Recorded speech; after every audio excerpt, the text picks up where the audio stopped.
కవినై కవితనై భార్యనై భర్తనై కవినై కవితనై భార్యనై భర్తనై మల్లెల దారిలో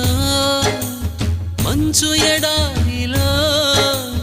మల్లెల దారిలో మంచు ఎడారిలో పన్నీటి జయ గీతాల కన్నీటి జలపాతాల నాతో నేను అనుగమిస్తూ నాతో నేనే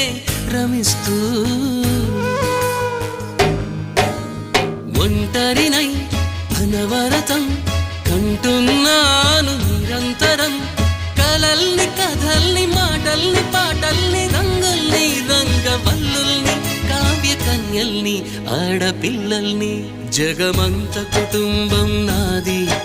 ఏకాకి జీవితం నాది